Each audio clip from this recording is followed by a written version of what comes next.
previously, in fact, the previous episode, I believe, I named Ted Axel of America and Baron Charles of Japan as Team Pearl Harbor. These two former stars, Andre the Giant and King Kong Bundy of the World Wrestling Federation, feuded, and when Kong first sneak attacked Andre from behind, launching the rivalry, Gorilla Monsoon's call of that incident referred to it as being a Pearl Harbor. He Pearl Harbored him. It's one of those legendary classic rivalries. It actually began with Big John Studd. Another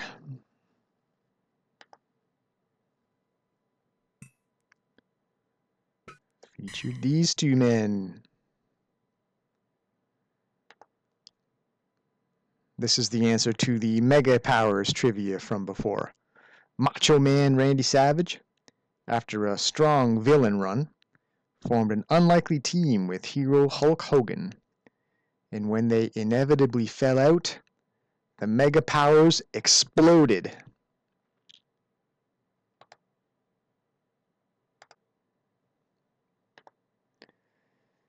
June. If you recall from episode 1, the intro,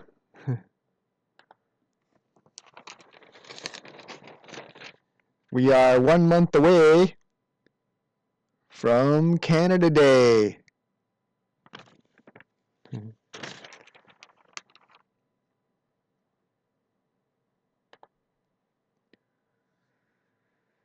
So June, month 6, or rather 666, we now have the rise of Satan.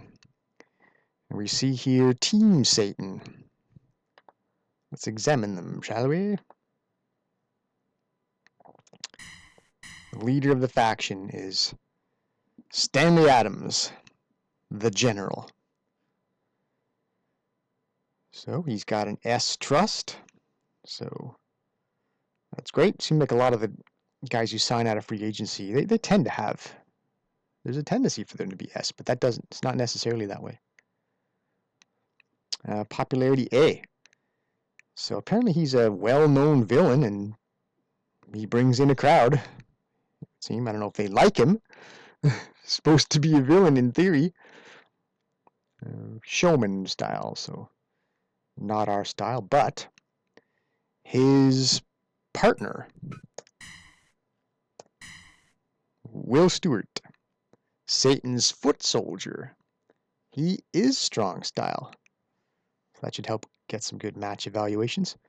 He's less contributory popularity-wise. He's only got a C, so that's not ideal. Trust S, though, again, so that's pretty cool. So over to moves. This guy's particularly interesting. Not only does he have a torture rack drop, which might be the same thing as that Michael Elgin, that Torture Valley driver. We'll have to see. But if you've never seen Will Stewart wrestle, I dare say you're in for a treat. Because if you appreciate classic wrestling like we touched on in the intro, this guy will do a variety of moves that are like famous finishers that other wrestlers have had. And this is a while back, but I actually wrote this down to have a hard copy of it because I was so amazed. But I saw him in just one match. This isn't over the course of time. In one match, I saw him do the Ultimate Warrior's Gorilla Press, Lex Luger's Torture Rack twice, Ric Flair's Figure 4 Leg Lock twice. He got out Triple H's Sledgehammer. He uses Kurt Angle's Olympic Slam. All of that was in one match. So I couldn't believe what I was seeing. Too bad I didn't record that. I also have a note here that he also has in his repertoire One Man Gang's sort of forward suplex slam thing, the vertical suplex into a front slam. And oh, the Undertaker's tombstone. Why not throw that in? So yeah, this guy should be fun to watch. He's one of my favorite wrestlers in the entire game. So looking forward to that.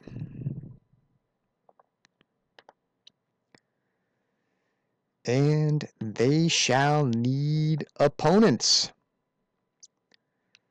So who will step up and resist Hell's invasion? Who will stand up for Canada against the Devil's dudes?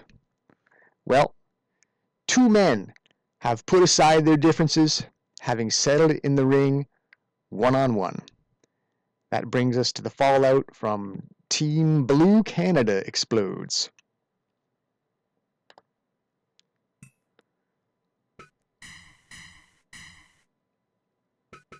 Got their own faction, look at that.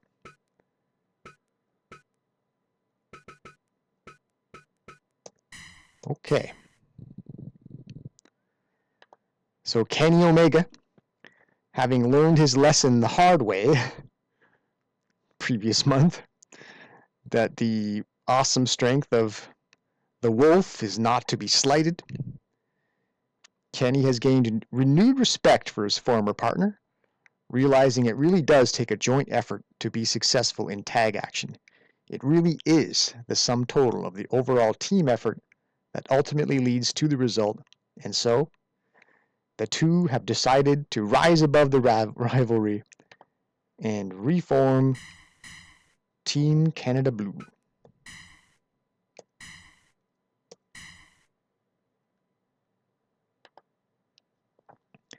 Two good wholesome Canadian boys back together to defend the country against pure evil. Back in blue, baby. So I guess I should throw in just a side note. If Team Satan offends you on religious grounds, then I apologize. Just trying to inject some spice and some fun into the promotion, and again, meant to be villain team. So if you find this a little off-putting, maybe you'll at least enjoy rooting against them. And they're going straight up against Team Canada. So hopefully you can at least appreciate it for the spirit in which it's intended. Okay, speaking of tag teams. Another Team Blue. Team Pearl Harbor. Speaking of controversial names, I'm all about it apparently. There they are.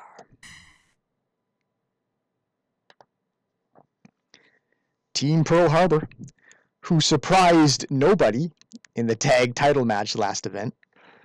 Team Terrible was not fooled. They were not impressed, and they just kicked butt. So, poor attempt on the Pearl Harbor job by these boys. But due to match 2 already set, we will have the title rematch from last event. Ooh. Figured out a match. It's a Terrible Team, now listed there as the 3rd champion because they've won it, lost it, and regained it. So, there you go. Team Terrible. Jason and the Bear. So, title rematch, attempt 2 for this Team Blue. Oh, but I should make a slight adjustment here for Jason, because now that they've regained the titles, if you recall, he was seeing red last month after having lost the titles. So, no longer angry. Titles are back. So he'll go back to his standard white to reform the black and white feel for the Tag Team Champions of Canada.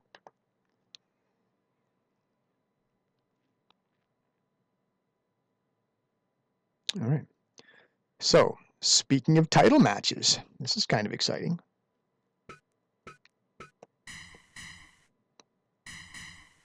So we have Big Mike,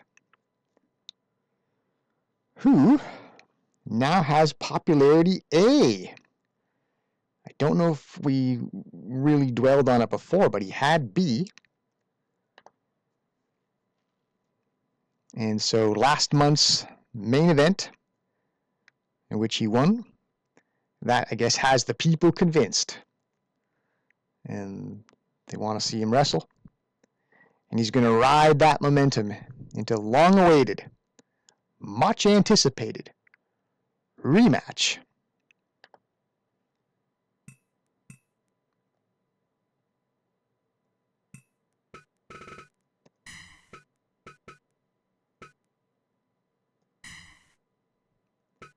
For the Canada Heavyweight Championship. So, what's interesting about that? Well, there's more than one thing. But Michael Elgin, if you look in his middle picture, his condition by body parts, he's got orange legs, which means he's in sort of stage 2 of body part risking injury. It can get to red, so it can get worse. And his condition is normal. So that's not shipshape either, although again, it can also get worse. So usually this, I look at this as the no standard. NO, normal orange. If I see a guy in a condition like this, he's usually on the short list to be rested. If I say I have an odd number of guys and need someone to sit out, usually I'll look for a guy like this who looks like he could use some rest. But now is not the time for rest. Big Mike's health is not the best. But how much do you want to bet that Big Mike is hungry as heck for this rematch to retry Big Titan as soon as possible? And I don't think that he would use health as an excuse to put this off. He's waited long enough. The fans have waited long enough. Gone a couple months since Big Titan won the title. There it is. Got the title there. And if you notice, Big Titan's looking good. He's in good condition. He's only got yellow arms, and that's it. He's fine. He's good to go. He had a spirited match with Deathblow Ken last month, but he came out of it pretty much no worse for wear. So he's ready to rock. So will that health disparity be the difference in this match?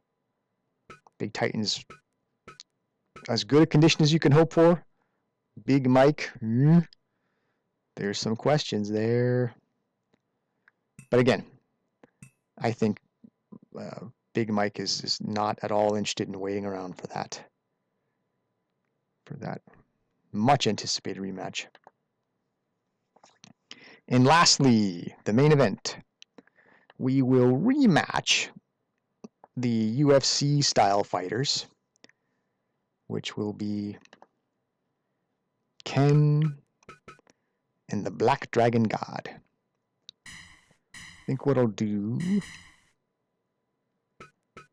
so they're both stable Japan. Ken's still a B trust, so we'll do that same thing again where I'll just have the guy who I really want to be happy. He can be the very last man introduced on the event. So in case that helps, he's got the very last position on the card. So this as the main event, largely because I'm still keeping an eye on those trust Bs. I don't want to see those values drop. When we had Ken actually go down to C trust, it made me nervous because you'd hate to just see that trend continue. So Ted Axel is in a championship match, so he should be okay. He's in a title match. Ken is not, but hopefully the main event will keep him from getting unhappy. So, looks like we have, I think, couple short orders of business. As always, we need to check on the venue and the pricing and all that. So we're still in the gymnasium. We are not going over capacity this time. You remember we were 1630 last time, projected forecast. Now we're only 1530. All right. Well, it's no big deal. I mean, it's just 30 over 1500 instead of 30 over 1600. We could advertise in theory, but even a poster that jacks us over the limit. So we could fill the house again, only wasting 48 attendance. But it ain't cheap to do that. It's 5,000. I mean, we could do that, but I don't mind just leaving it as is. So a poster would cost 5,000, and we would get roughly another. I mean, I guess the numbers would make sense. But I don't mind it the way it is. 1533, whereas, so roughly 1530. Last month was roughly 1630. I think I'm going to leave it. I like the idea of you don't necessarily get a full house. There's bound to be some people who change their mind about coming, or maybe the projection was too optimistic and you didn't get what you thought you would. A few NPCs, I don't mind it. So, I guess, yeah, we're going to take a little more growth yet before we can realistically graduate beyond the gymnasium. But I feel like we can't be that far off. If we're 100 ticket price and we're at or near capacity, then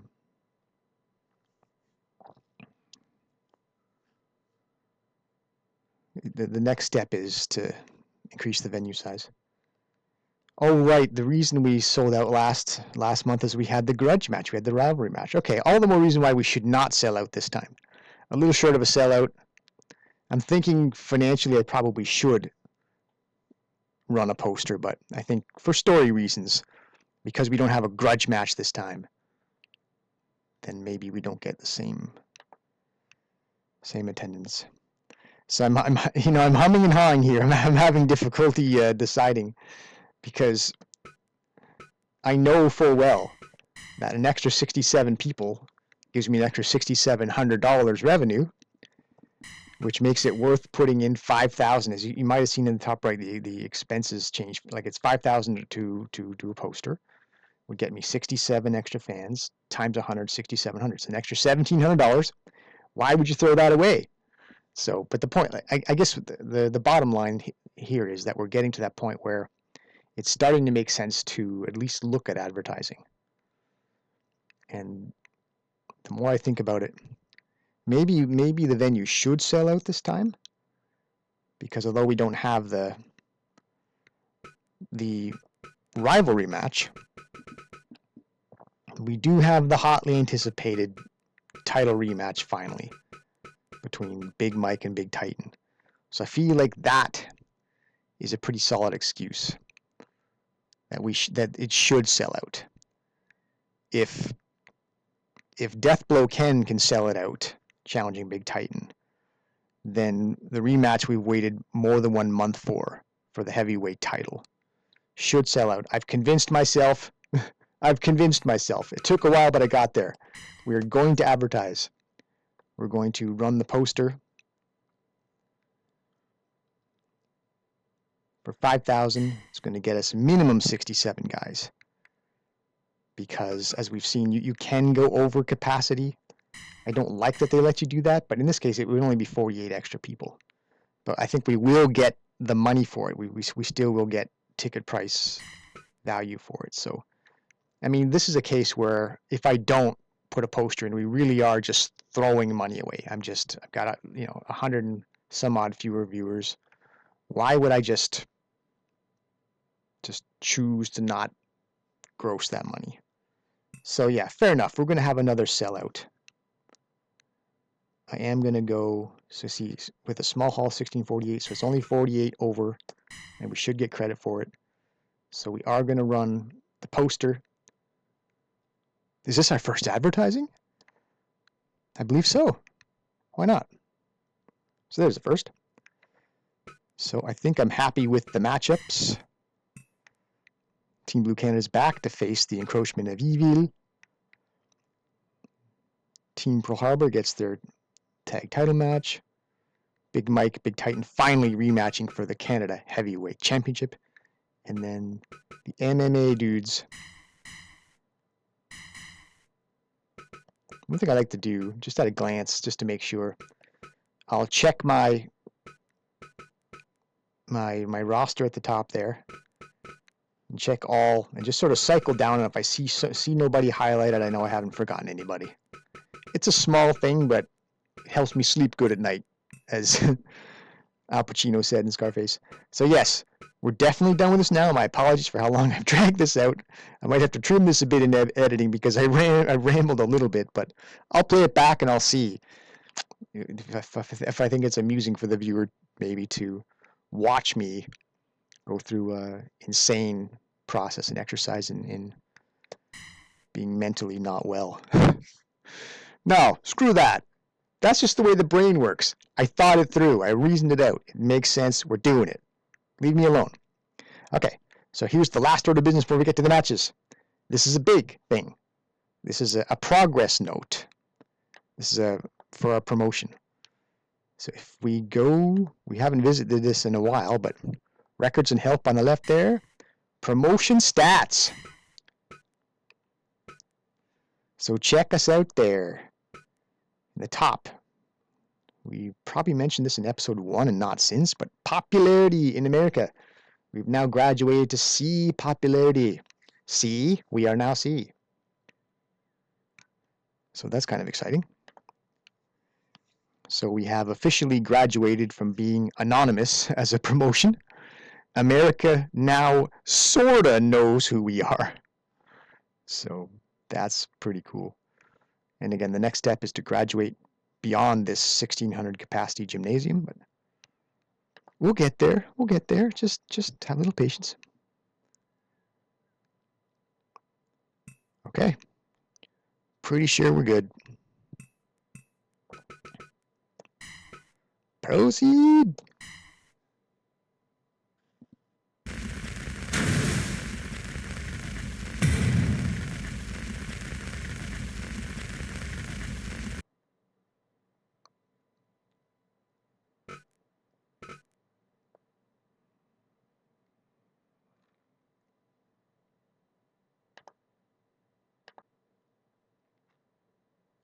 So, June's opening match.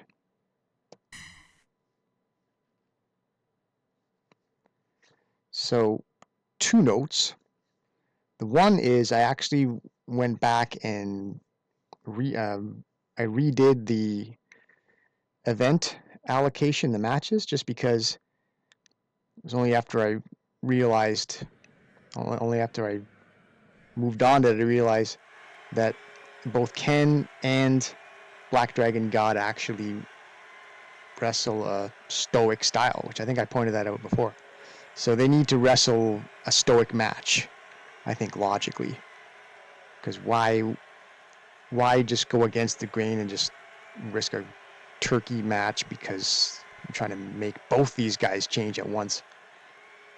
So let them have their match and see if they can just have a really rip-roaring main event. I mean, if they had different styles, then I probably would, assert the strong style on them and just try to say, hey guys, you got to learn the style. Both of you got to learn the style. So, but for now, I'll keep an eye on that. If I've got a match like that's all a style that's not strong, then make the match that. It just makes sense. They can gradually learn the strong style by wrestling other strong matches. So note number 2. You may have noticed that I'm wearing my Canada red cap again still, like I did in the episode 1 intro. I probably won't keep the hat on. I don't love hats, but as you can see, Will Stewart there has the silly red hat. So I feel like I'll wear it just for his debut. And just gonna move myself. I feel like this is not a good spot to be in down here. Up here. So yeah, I find if I wear hats for more than a brief period, it just starts to feel like it's constricting my head, and I don't love it. It's just not for me. So in honor of the arrival of Will Stewart, my buddy, I'll wear this hat and then I'll probably take it off. Okay, let's go. Sort of pause time there. Looks like Kenny's about to unload a shot against Stanley Adams. Let's watch. Okay, you're in for a chop there. Didn't land. Into the turnbuckle though, in the blue corner, the team blue corner. Eye rake. Okay, so there's a heel move. I expect this Stanley Adams, the General, to not be a very nice guy in general. See what I did there? That was actually an accident. The General in general is not a nice guy.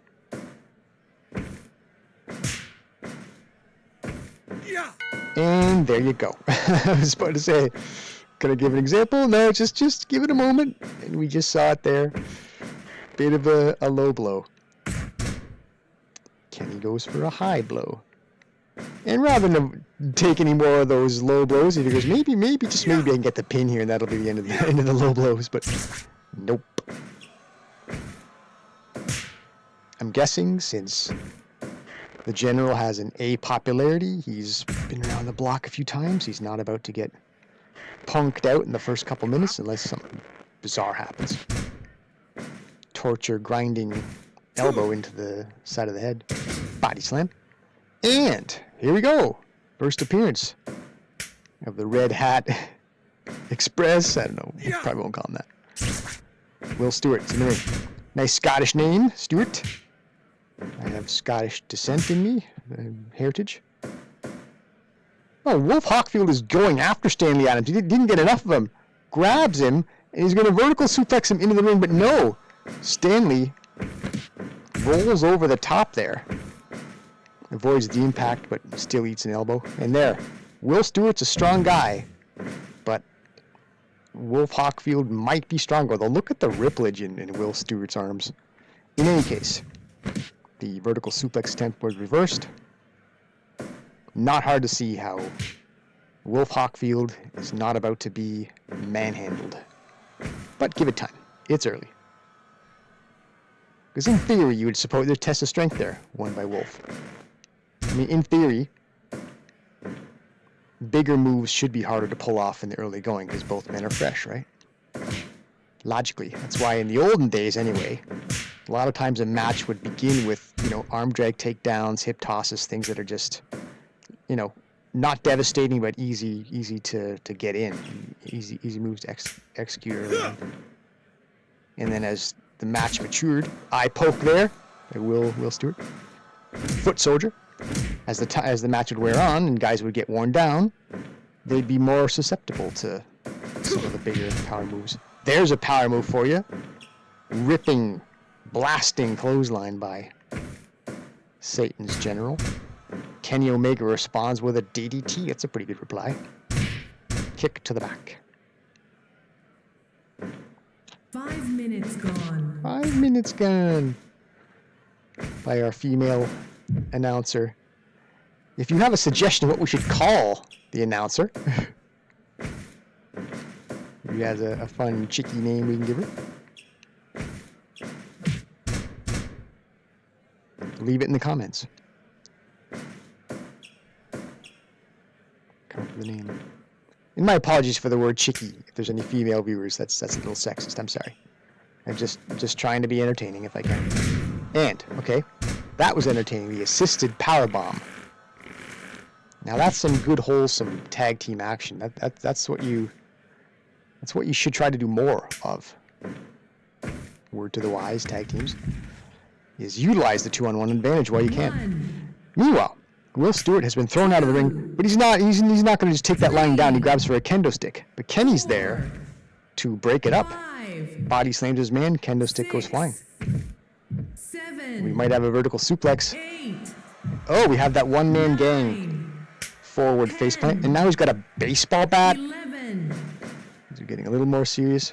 I'm sure a kendo stick would hurt a lot, but it's more of a whacking, whipping motion. Baseball bat. Jeez. You could seriously bludgeon a man. Anyway, the power dudes are matched up again. Strong versus strong. This would make a fun singles match, actually.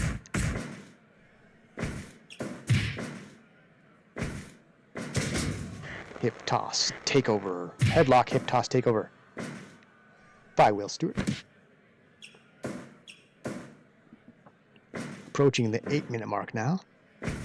Baseball bat is in the ring. They probably practically tripping over it. And the foot soldier will tag off to his commanding officer, the general. Eye poke again. You've seen that right into the face paint.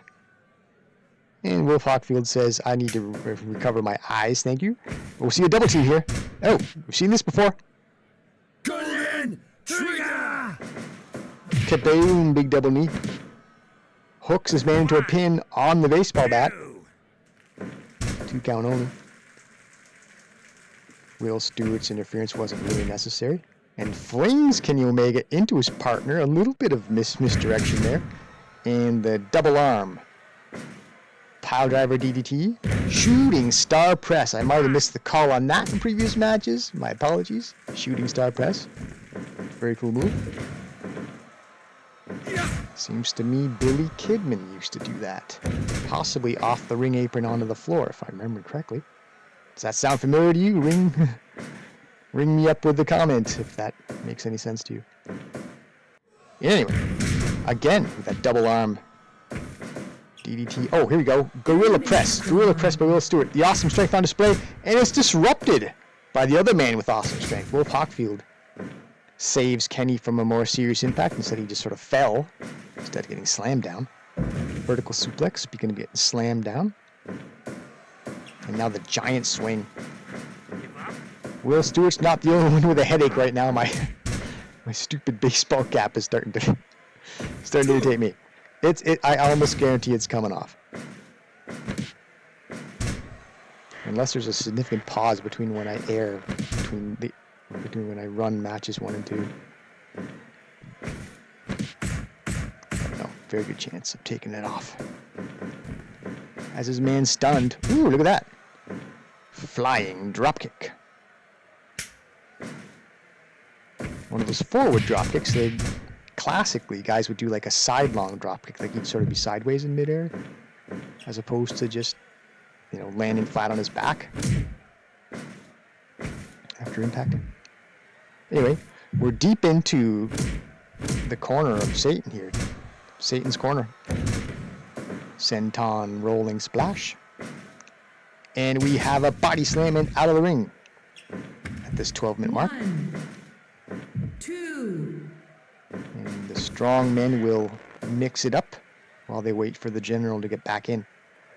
Stanley is watching the action, stands idly by while his partner gets elbowed in the spine, but oh well, he's the general. He doesn't answer to anybody. At least not in this faction. Speaking of this faction, I don't want to say coming soon because I haven't found him yet, but there is another member of the Satan Squad. In fact, there's 2 members. Only one we're actually going to use because, again, the red and white rule, we're sticking to it. As you can see, Stanley's got red and white. Will Stewart also very white with some red. And so does the 3rd member I'm going to be adding. So if you ain't Canadian, you have to at least wear the flag colors. We're sticking to that all the way. If we deviate too much from the Canada theme, then what's the point of this? Okay, again with the assisted powerbomb. And he's got his man hooked into a submission hold. Drapes the man across his knees, pulling down. But the referee didn't ask for a submission there because Stanley was not the legal man. And meanwhile, we got a spinning powerbomb. Impressive looking. You can't escape. You heard it. You can't escape, Will Stewart. Cool looking move too. And then backflip off the turnbuckle. Backflip splash. And Will Stewart decides, I'm going to change the landscape here. You can go. You can get tossed like yesterday's trash. And 4, tossed behind him. 5, Stanley with the back suplex. 7, 8, Oh. And 9, yeah, pay no attention to the action outside the ring when 11, for that. Okay. Meanwhile, in the ring, the torture rack is applied. Lex Luger's torture rack, and Kenny comes in to make the save. Spare his good buddy now again, Wolf Hockfield, from needless punishment. And we have a double back suplex. Teamwork.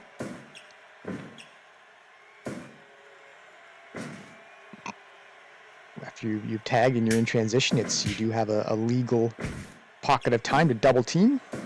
You don't always see it utilized, but the torture rack will see to the full extent because there's no one to break it up. Because Will Stewart's not even the legal man. Did he drop into a backbreaker there? I was contemplating the big picture. Anyway, keep an eye on that for the future. And I believe that was Brass Knuckles, with the big old puncheroo from Stanley. Cross-face chicken wing. Kenny comes in again, save his partner. Needless suffering. And again. Okay. Vertical suplex slam, we'll call that. Another suplex. The back suplex. Well, the Satan Squad looking pretty good here. Suplexes in combination, in tandem. Well, maybe not in tandem. And we have the sit-down powerbomb. Way too deep into the red corner, though. That breakup was inevitable. Oh, figure 4 leg lock. Hinted at this earlier. And Kenny will use a leg to break that up. Well, Kenny has definitely had Wolf's back in this match. After we see the swinging neck breaker. After these two had it out. It was a vigorous match. They really laid into each other at times. And hopefully they have it out of their system, and these guys can go back to being I merged friendship and thriving to make thriving. Anyway, Olympic Slam Kenny almost lands on that baseball bat. It remains a bit of debris in the ring to possibly, I don't know if the game recognizes it, but anyway. Figure 4 leg lock. And Wolf Hockfield finally gets to return the favor, rescues his buddy. Break up the submission attempt. Vertical suplex. Fold him in half, why don't you? And again, we're seeing that double arm pile driver. Shooting star press. A shame it's not in the blue corner, because that might have been 3. As we get to the 19.5-minute mark, we've seen tag matches and before now, so keep it in your own corner. So Kenny kicks his way out of trouble there, away from the double team, and then he will, that's turnabout. Golden 30 Trigger! minutes gone. Reverse it. We went from 2-1 red to 2-1 blue. And Wolf is going in motion. Ooh, wow, that looked like he caught him squarely in the head with those 2 big boots. But undaunted, Will Stewart has... Oh, he just crushed his man down onto the baseball bat. I'm going to say, I don't know if the game detects that thing anymore. Whether I'm going to guess it doesn't matter if he lands on it, but I'm going to make a big deal out of it. It's more fun that way. Will Stewart falls. A cat just walked by the window. Some real life commentary thrown into this fictional setting. But yeah, I believe Will Stewart landed on the baseball bat. I'm going to count that as being damage.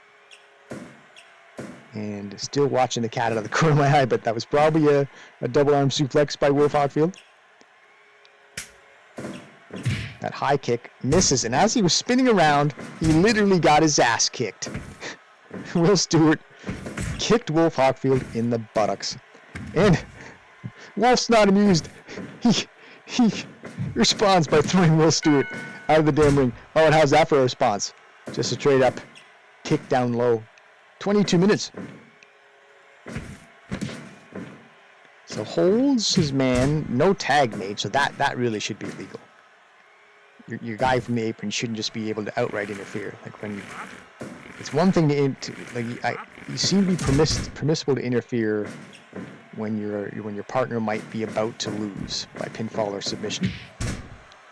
You can run in and break it up. That seems to be legal, but I don't know that there's ever been any grounds for the guy on the apron can just climb in just for laughs, just to create a tag team, like a 2-on-1 situation. I don't think that's supposed to be legal. Damn it. Anyway, more importantly, back to the action. 2-on-1, vertical suplex out of the ring. Well, I am very pleased so far, let me just say, already with this match, as Wolf Hockfield breaks up what was probably a vertical suplex attempt, saves Kenny again. There's a lot of working together. These guys have definitely had their back. Team Blue Canada is back strong. They're a team. They're working together at many turns. It's a great show. Great show of having reunited these two guys. But they're up against a couple of rough, tough, evil dudes. Team Satan. Oh, Kenny's not the only one with the super kick, as we see it from Stanley. But Kenny says, yeah, I remember that. I still have mine, so eat it. Well, fans are getting their money's worth in this opening match here.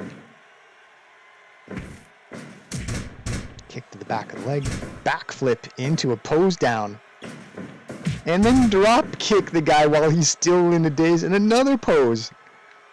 Who's the showman here? I think the general's supposed to be the showman, but Will Stewart's putting on a show here. He's giving the crowd a little extra. One-man gang. Slam deadlift. German suplex. And we have a torch rack in the middle of the ring. We can see a submission here. Body slam. Stanley takes care of the save. Okay, there we go. So we did see the backbreaker. I was keeping an eye out for this time. So that's what makes it the torture rack drop.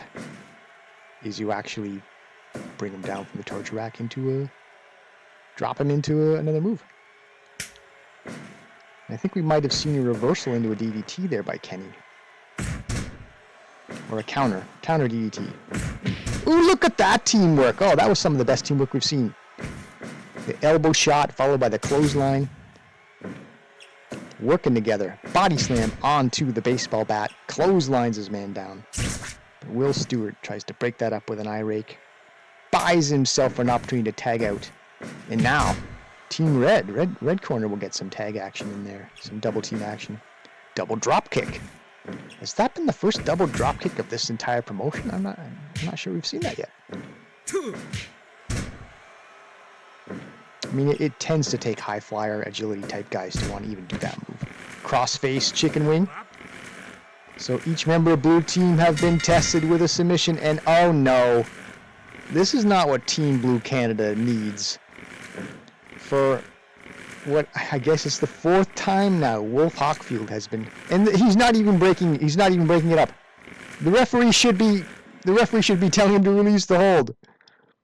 Anyway, again, for the fourth time, Wolf Hockfield has submitted in a match, costing him and Kenny a result. Now, does this bring up bad memories for Kenny? Is he pissed off all over again? Here you go again, giving up. Or has he got a new perspective on it that, you know what, this can happen. If we don't get the job done, sooner or later, one of us is going to be put in a situation where, you know, you've had enough, the body can only take so much. You're pushed beyond your limit, and you just self-preservation instinct kicks in, and you just say, enough, no mas, as Roberto Duran once said. In boxing. It's not my first boxing reference. Referenced UFC, but not boxing. Okay, well, the middle statistic says it all there. Match evaluation 100. Is that our first 100? 'Cause I know we've had a couple in the low 90s. Have we had 100? Leave in the comments if you remember if we had 100. But what a way to start June, the June event, with a big 100% match evaluation. Good job.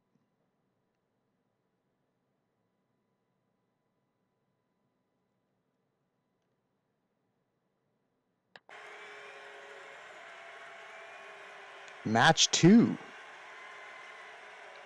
for the Canada Tag Team Championship. So here we go. Team Pearl Harbor getting their second attempt at the tag titles.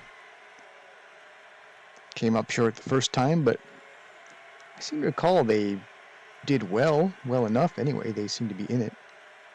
But then, as we've seen more than once, the Bear just sort of exerts his dominance and just shows how overpowering a bear really can be, which should shock nobody. So here they are. Jason and the Bear, Team Terrible, who have emerged as the dominant tag team so far, certainly, here in Canada. They've only lost the one match. They are your Canada Heavyweight Tag Team Champions.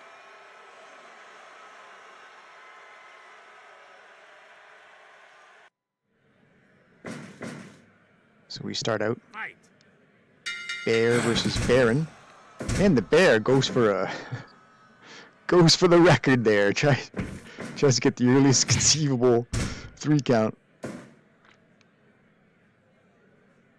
Well, that would have been a shocking way for this match to conclude. Would be the most shocking tag team result so far.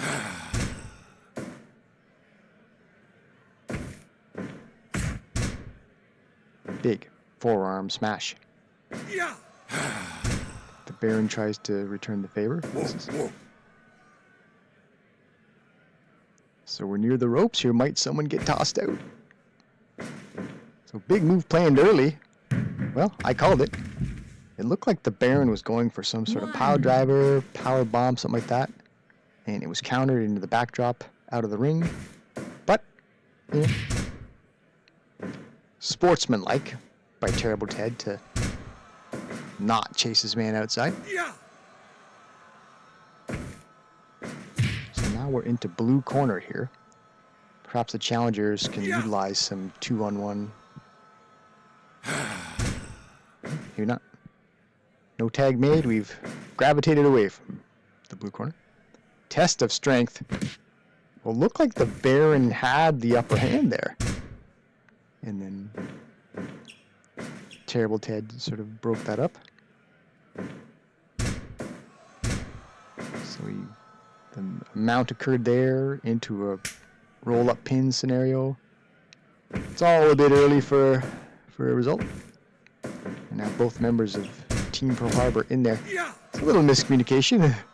Baron did the drop down.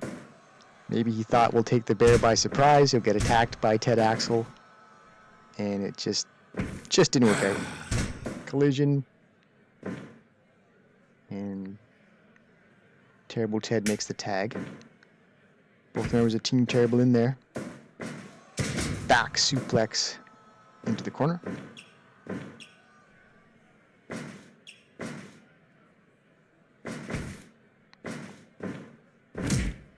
So, arm twist into some shoulder smashes.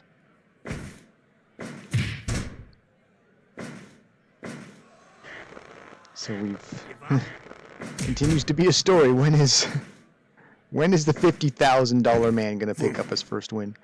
And maybe I put him in a tough scenario here as he gets the body slam in. That if he gets his first win tonight, he will have to overcome the Bear in some capacity. Now we're trading shots, center of the ring. And that would have been my pick for who wins that little exchange, is the man who's got facial armor to cushion his head against the blows. And we have a reversal on the vertical One. suplex. And Two. Axel is out of the ring. 5 And rings some gone. floor tactics employed. Oh, terrible Teddy. Five. The post is blocking it, but there's a standing 6. guillotine. And we'll get back to in-ring action.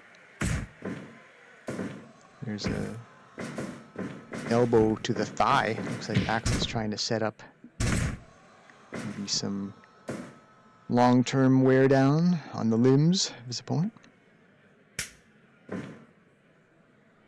Yeah. Maybe that's his way of setting up the England stretch. Sort of wear the guy's limbs down. Oh, here we go. First appearance of the Steamroller. Remember this from the schoolyard too? Steamroller. In fact, I think in Strange Brew, good wholesome Canadian movie with Bob and Doug McKenzie. Was it Strange Brew? They had a steamroller. Do the steamroller? Leave it in the comments if you know what I'm talking about. Anyway, double clothesline. Team up clothesline there by Team Terrible. We still have a match going on. But yeah, that is one of the crowd pleasing moves that Baron Charles will uncork. He's a showman after all. Go behind. Looked like he tried to grapple the bear from behind, but he was counter thrown. Past the 7-minute mark. Still a bit early for a result. Okay, we're deep into blue corner again. See no shortage of counters in this match.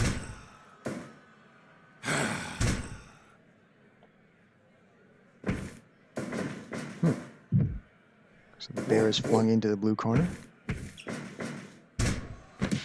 Can Team Pearl Harbor take advantage of this? So armbar applied, but we're thick into the ropes here. There we go. On cue, the bear hauls his opponent toward the middle. We can get back to some regular action. Tag. Okay, so, well, Pearl Harbor attempted some 2-on-1 advantage, but weren't able to execute. So now we're Ted on Ted. But not for long. Bear tags out. Oh, that was a 2-on-1 situation, but Ted Axel kicks his way out.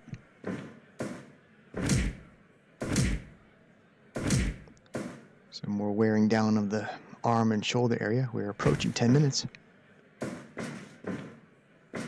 So vertical suplex in the middle of the ring, reversed. 10 minutes gone. European uppercut.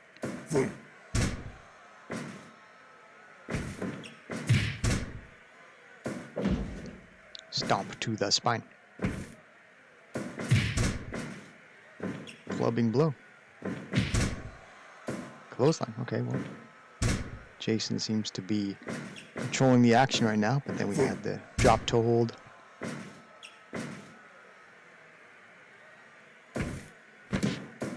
Not sure what that's called. Grab the guy by the arm and ride him into the mat somehow. There's got to be a name for it. Leave it in the comments if you know. DDT. Into blue corner. And then just a straight up punch to the face. Why not? Here's Ted Axel building towards something with these limb attacks. He's attacked the appendages more than once. So, crossface chicken wing, more wear down. Baron sizes up his opponent, waiting for his turn to get in there. Jawbreaker. Jason the Terrible just desperate to break up that momentum. And gets tagged out. And we have the double clothesline. It's Terrible tag. Takes over. Surprise roll up. And it's still a bit early. Most tag matches will probably go longer than this.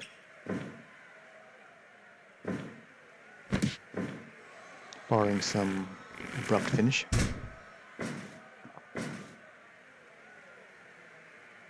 Which we've seen more than once. I mean, that seems to be Terrible Ted's specialty. He just goes bare on you. Just finds his moment to impose his massive size and strength. And I've seen a few matches just end when you might not have expected it. Yeah.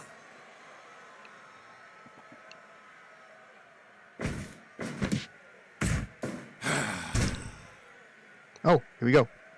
More steamrolling. I think it was Jason he did this to earlier. Now the bear gets the steamroller treatment. And back the way we came. Oh. Devastating, I guess. Let's just say.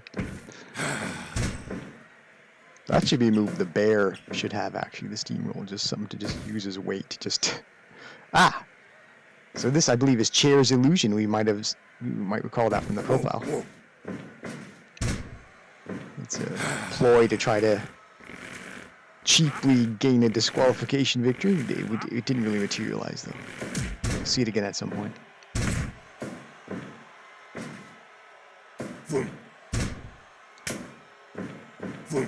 Not that Pearl Harbor should be looking for a cheap DQ victory. Don't win the titles that way. Neck crank.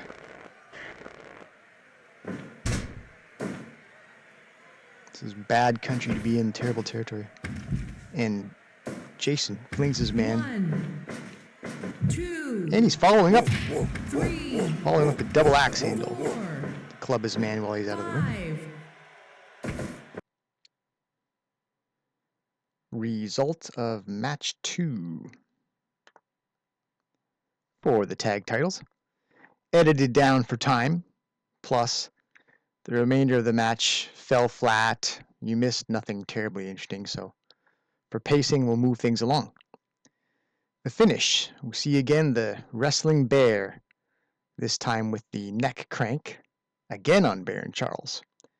If you recall from their first match, Terrible Ted got the guillotine choke submission also on the Baron. Charles is probably thinking, what the heck did I sign up for here in Canada? Journey all the way across the Pacific Ocean just to get mauled by a damn bear. So, match evaluation 74%, not bad, I'll take it. For it is my birth year, actually, 1974. But anyway.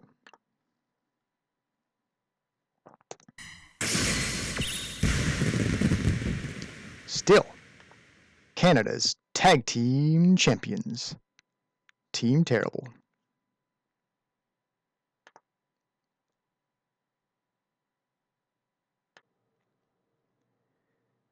And now,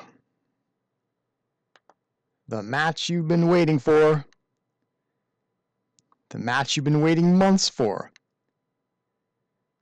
the rematch for the Canada Heavyweight Championship.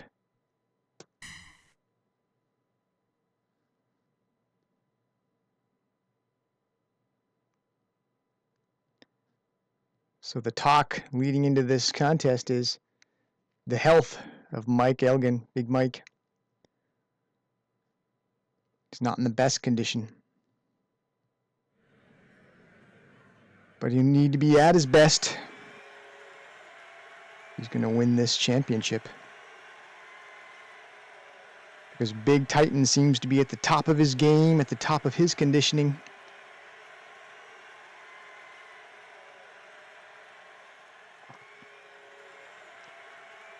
Big Mike is back in his red and white.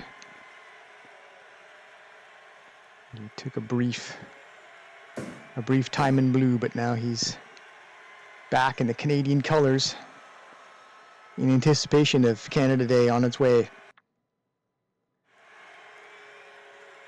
It's June, Canada Day is July 1st.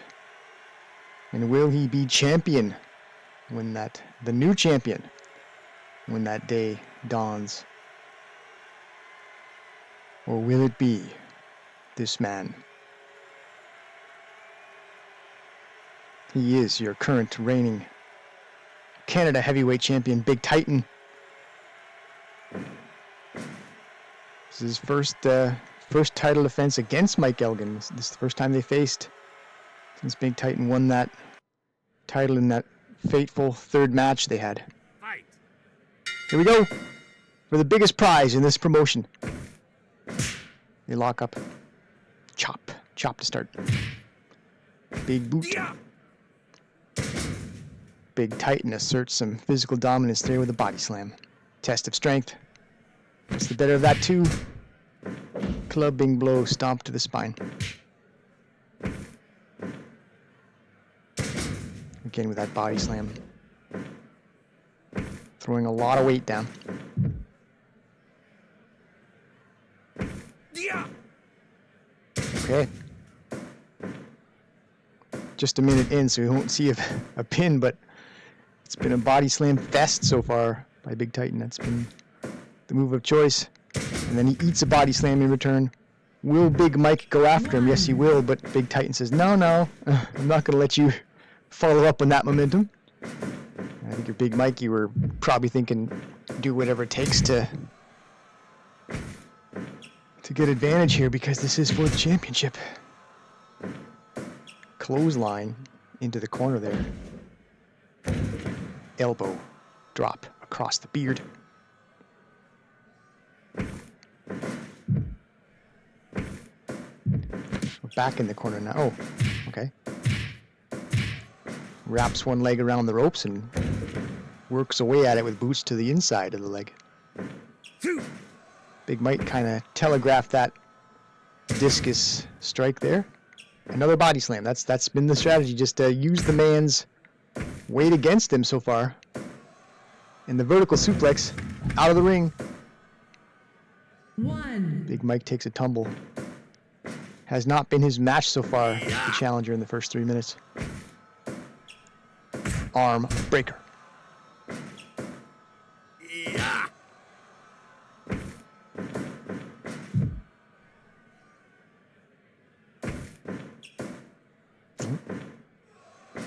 Spinning back suplex.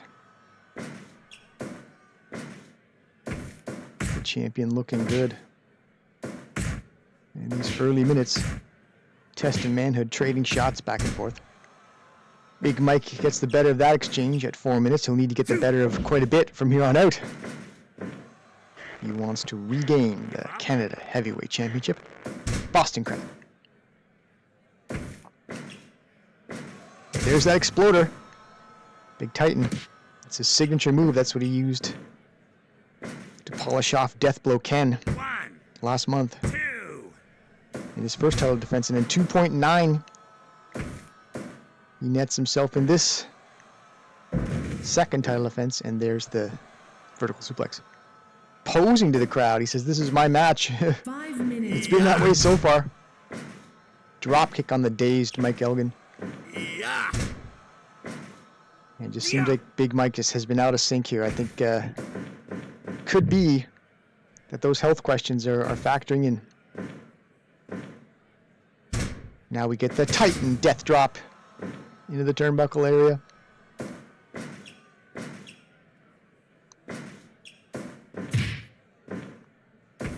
Big Mike desperate to mount a comeback here. And he gets double arm suplexed. Approaching 6 minutes. Big Mike is wavering. Back suplex folds the challenger in half. He rolls up onto his feet. Perhaps in desperation, he's got to climb into this match somehow. Well, that's one way to do it. Gorilla press. Gorilla press slam. So, he's not lacking in energy, certainly. He can exert himself that way, the challenger. Big Titan arm breaker again, though. Maybe if he softens up that arm, that might be the last gorilla press we see. Snap mare. So we hit 7 minutes. Boston Crab again. Give up. Give up. too early for a give up.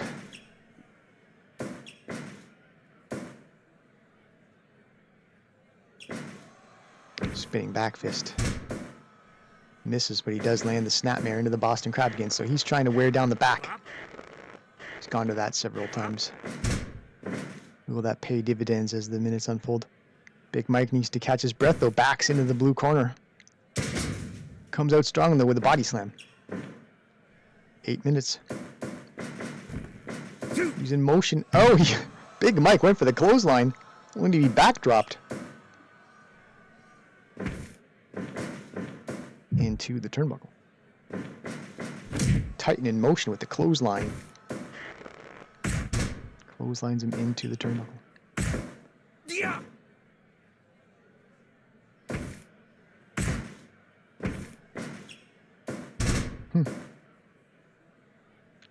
Well, we're getting to 9 minutes now, so after some shaky early going, I think Big Mike is starting to settle in here. The vertical suplex slam. 1, 2. Only 2, though. He's looking better than he was, though. Well, Big Mike went for either some sort of power move, but it was countered with the backdrop. Full Nelson. Oh, nice counter there. Looked like we had a full Nelson situation there, but Big Mike countered with the arm drag. We approach 10 minutes. 10 minutes. It's Big Titan's turn to get his breath. I mean, health or no health, Big Mike was never going to be a walkover. He's a big guy. It's going to take a lot to put him out. Irish whip. 2, Big clothesline. 1, In the cover. 2. Still just 2. As we mentioned earlier, Big Titan's in top form right now physically. 2. Discus. Strike. Knockdown. Both men catching their breath. Poof. German suplex into the turnbuckle. Back into the turnbuckle again. Clothesline.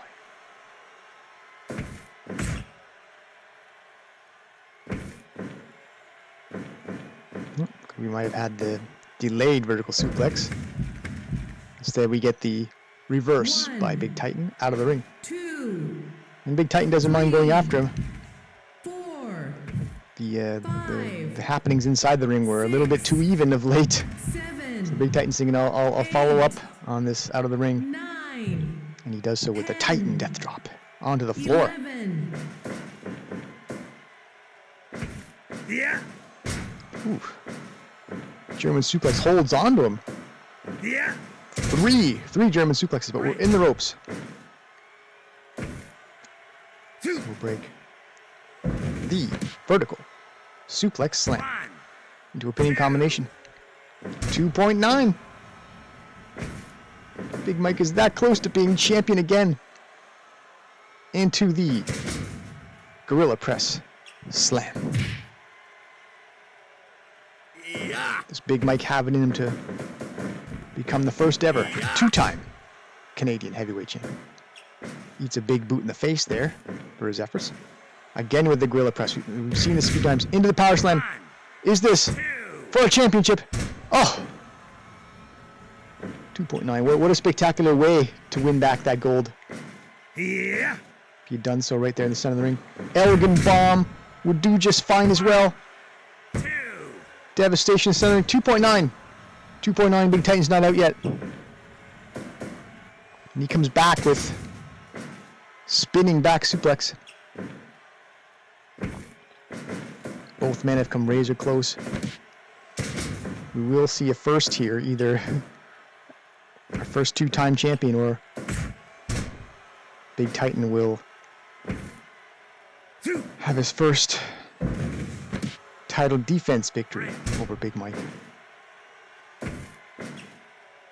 There's that exploder again. It was too much for Deathblow Ken last event. And the pin. We're past 15 minutes. This has gone on a while. 2, 3. And in the end, Big Titan outlasts It was a heroic effort by Big Mike. So many big power moves. I think more than one 2.9. He fought through whatever sort of shortcomings his health might have been causing him. He made it a hell of a match. Man, it's funny. So those first 3 minutes looked like it was going to be Big Titan all the way, and this looked like a terrible mistake by Mike to try to fight through his conditions, but he came on strong, and he seemed like he gradually took over that match. But in the end, Big Titan. Big Titan is still your champion.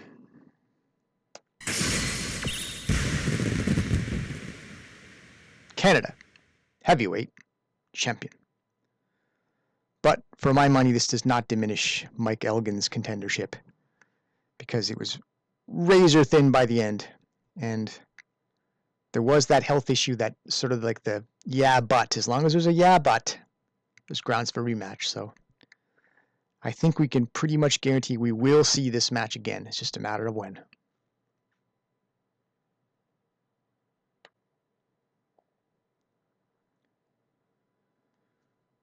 Okay, so the main event was cut due to not being the most enthralling match. So for pacing, we'll leave that out.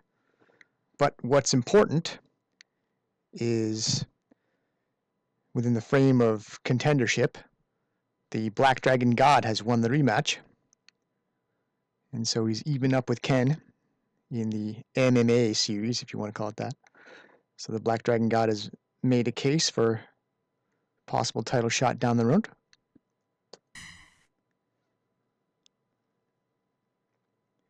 And with that 87% stoic match they have at the end, that is actually also the average card rating, 87%. Pretty good. So they kept up the standard there, those two guys at the end.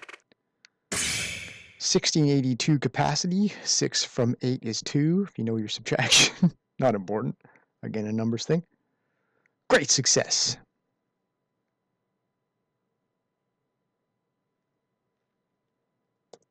Just how great.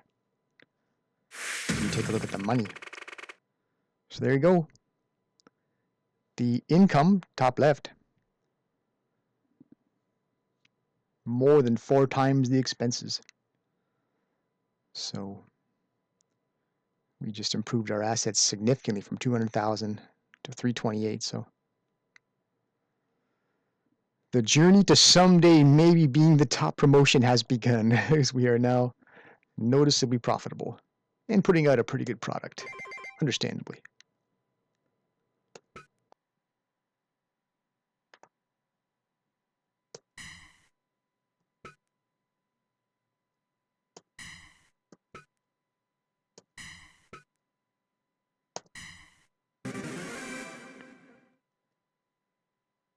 Sensational.